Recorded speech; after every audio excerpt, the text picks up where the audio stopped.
Friends, SBI பேங்கோட mobile banking அப்ளிகேஷனான YONO SBI அப்ளிகேஷனில் ரீசெண்டாக யோனோ எஸ்பிஐ 2.0 அப்படிங்கிற நியூ வெர்ஷனை வந்து லான்ச் பண்ணியிருந்தாங்க. இந்த நியூ வெர்ஷன் அப்டேட் கிடைச்ச நிறைய பேருக்கு கரெக்டாக அந்த அப்ளிகேஷன் ஓப்பன் ஆயிருச்சு. ஆனால் ஒரு சில பேருக்கு பார்த்தீங்கன்னா ஒரு எரர் டிஸ்பிளேல அவங்களால ஓப்பன் பண்ண முடியல. அதாவது பார்த்தீங்கன்னா டெவலப்பர் மோட் எனேபிள்டு அப்படிங்கிற மாதிரி ஒரு எரர் வந்துட்டு இருந்து. ஸோ இந்த மாதிரி எரர் வரவங்க எப்படி யோனோ எஸ்பிஐ அப்ளிகேஷனை இந்த எரரை சால்வ் பண்ணி ஓப்பன் பண்ணுறது அப்படிங்கிறத இந்த வீடியோவில் நம்ம பார்க்க போகிறோம். ஸோ வீடியோ பார்க்குறதுக்கு முன்னாடி நம்ம ஸ்டார் ஆன்லைன் சேனல் இது வரைக்கும் சப்ஸ்கிரைப் பண்ணுங்கள். அப்படியே பக்கத்தில் இருக்க பெல் பட்டனையும் கிளிக் பண்ணுங்கள். அப்போ தான் நம்ம போட்ட சோர்ஸ் வீடியோஸ் எல்லாம் கூட நோட்டிஃபிகேஷன் வந்துகிட்டே இருக்கும். ஸோ இதில் பார்த்தீங்கன்னா இந்த எரர் எதனால் வருது அப்படின்னு பார்த்தீங்கன்னா உங்களோட மொபைலில் டெவலப்பர் மோடு எனேபிளில் இருக்கிறதுனால தான் இந்த எரர் வருது. ஸோ இதுக்கு சிம்பிள் மெத்தட், நீங்கள் உங்களோட மொபைலில் செட்டிங்ஸ் ஓப்பன் பண்ணி டெவலப்பர் மோடு அந்த ஆப்ஷனை டிசேபிள் பண்ணிட்டீங்கன்னா ஆட்டோமேட்டிக்காக இந்த அப்ளிகேஷன் உங்களுக்கு ஓப்பன் ஆகி ரன் ஆக ஆரம்பிச்சிடும்.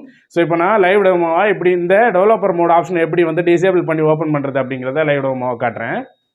ஃபஸ்ட்டில் நீங்கள் உங்களோட மொபைலில் செட்டிங்ஸ் ஓப்பன் பண்ணிக்கோங்க. செட்டிங்ஸ் ஓப்பன் பண்ணிவிட்டு அதில் ஸ்க்ரோல் பண்ணிங்கன்னா லாஸ்ட்டில் பார்த்தீங்கன்னா உங்களுக்கு அதில் சிஸ்டம் மேனேஜ்மெண்ட் அப்படிங்கிற ஒரு ஆப்ஷன் இருக்கும்.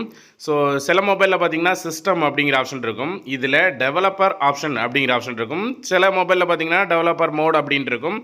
இது எனேபிளில் இருக்கும். இதை நீங்கள் டிசேபிள் பண்ணணும். இதை நீங்கள் டிசேபிள் பண்ணிடுங்க. டிசேபிள் பண்ணதுக்கப்புறம் நீங்கள் உங்களோட யோனோ எஸ்பிஐ அப்ளிகேஷனை ஓப்பன் பண்ணுங்கள். நீங்கள் டிசேபிள் பண்ணிவிட்டு உங்களோட யோனோ எஸ்பிஐ அப்ளிகேஷன் ஓப்பன் பண்ணிங்க அப்படின்னா நார்மலாக யோனோ எஸ்பிஐ அப்ளிகேஷன் ஓப்பன் ஆகிற மாதிரி ஆட்டோமேட்டிக்காக ஓப்பன் ஆகிரும். ஸோ உங்களுக்கு டெவலப்பர் மோட் எனேபிளில் இருந்ததுனால தான் உங்களுக்கு ஓப்பன் ஆகலை. இப்போ அதை டிசேபிள் பண்ணதும் ஆட்டோமேட்டிக்காக உங்களுக்கு நார்மலாக யோனோ எஸ்பிஐ அப்ளிகேஷன் ஓப்பன் ஆகிற மாதிரி ஓப்பன் ஆகிரும். ஸோ இந்த வீடியோவில் தெளிவாக டெவலப்பர் மோட் ஆப்ஷன் எனேபிள் இந்த மாதிரி வர எரரை எப்படி கிளியர் பண்ணணும் அப்படிங்கிறத பார்த்தோம். இந்த இன்ஃபர்மேஷன் பிடிச்சிருந்தால் லைக் பண்ணிடுங்க. மீண்டும் இதே மாதிரி ஒரு நல்ல இன்ஃபர்மேஷன் நான் உங்களை சந்திக்கிறேன். அது வரைக்கும் உங்களுக்கு விடைபெறுவது உங்கள் ரெமோ. தேங்க்யூ.